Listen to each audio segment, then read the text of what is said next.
Welcome to the Preeminence Daily Podcast. I'm your host, Matthew J. Peters, founder of Ascend. Be sure to grab your ultimate guide to preeminence at preeminence.tv. Today we're talking about There Is No Resurrection.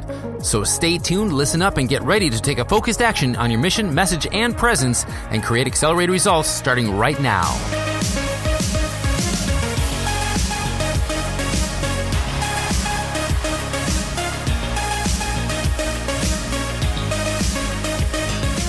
I'm probably going to get some email from this topic here. The topic being, there is no resurrection. And it comes down to this. A lot of us say, I want to create this multi-million-dollar business, or I want to have this kind of influence in the world. I want to have these many followers. All of these goals we say we want, yet we are unwilling to do the work for it. In many cases. Sometimes we're doing a lot of hard work and we're putting in a lot of hours, but we're not seeing the results. We're not seeing the fruit we thought we would deserve. So what happens is we get frustrated and we're expecting different results by doing the same things and being the same person we are right now. The person we are right now is the outcome, is the result of the person we were days, weeks, years ago, and the decisions we made. Those decisions, that mindset we had back then is what created us today. And what I'm saying is, if you truly want to have grand results in any area of your life, the reason you don't have them right now is because you haven't realized that part of you that needs to be fully expressed in order to gain those specific goals. If you were that person right now, you would have all those things. But you're not that person. And the person you are today is basically someone who is living out their past. And that person needs to die. When that person dies, there's going to be things that trigger you, and that old you is going to come back to haunt. And there are going to be people who come into your life, and you're going to get back into those old patterns. This just happened to me recently. There was an individual that I worked with almost a decade ago. Great person. And we started doing a little bit of work together, and immediately I fell back into who I was 10 years ago. That person who I was back then is nothing compared to who I am right now. Yet I had a trigger from this individual. The trigger brought me back to this place of being small, of being not enough, of being someone who is a follower, not a leader. That old me was resurrected in that moment and came back to haunt me. And I had to do something drastic in order to have the old me stay dead. It may sound kind of weird, but you think about this. The being, who you are, is going to get you everything in life. It's not the actions you do. It's the be, do, to have, right? Be, do, have. We've all heard that. People focus so much on the doing part. Like if I just want to stay in this kind of like mediocre self, I'm going to do all this stuff to look like a rock star so I can have all those things that the rock stars have.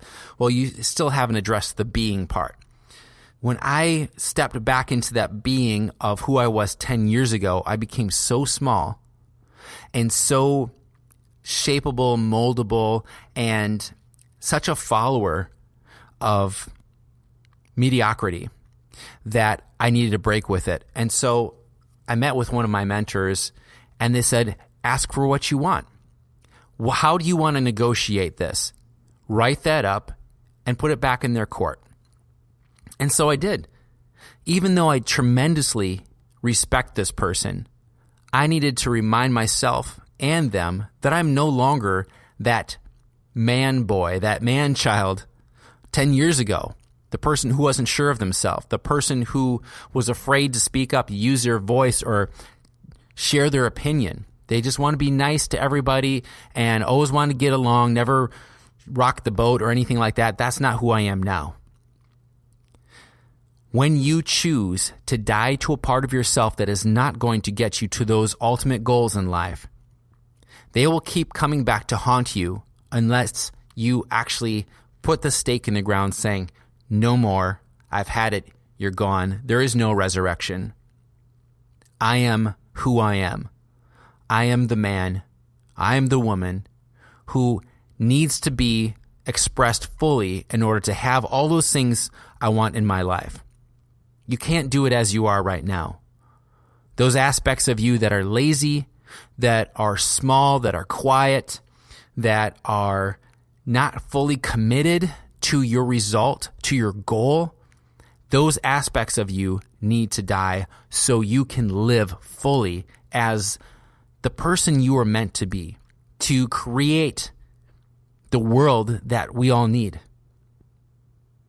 To create those outcomes, you need to be that person right now. And the faster you can be that person, the faster you're going to attract the business partners, the sponsors, the students, the mentees, the mentors, people to be on your team. Those people will be attracted to who you are, not specifically the actions you had been doing publicly, but who you are privately. In this moment, I want you to choose a part of your life that you know no longer represents who you truly are and what will no longer serve you in order to get to those goals that you know you need to achieve. Let that part of you die. It's okay. Let that part of you die. If you need to have some kind of ceremony, do it. But know that once you say goodbye to it, it'll come back to haunt you, and you need to remind yourself there is no resurrection. I'll see you tomorrow. This daily podcast is all about you becoming the preeminent voice in your marketplace. So take the consistent and necessary action each and every day on what you've learned over the last few minutes. When, not if, when you're ready to take your business, your organization, your name, your brand, and your commitment to the level of preeminence, head on over to preeminence.tv where you can download your own copy of the Ultimate Guide to Preeminence, enroll in the Elevation program, and join us on one of our next live events. If you're not subscribed, simply visit iTunes, Stitcher, or Google Play right now and click subscribe. Until tomorrow, make today and each and every day count towards creating preeminence in your space and a legacy that matters.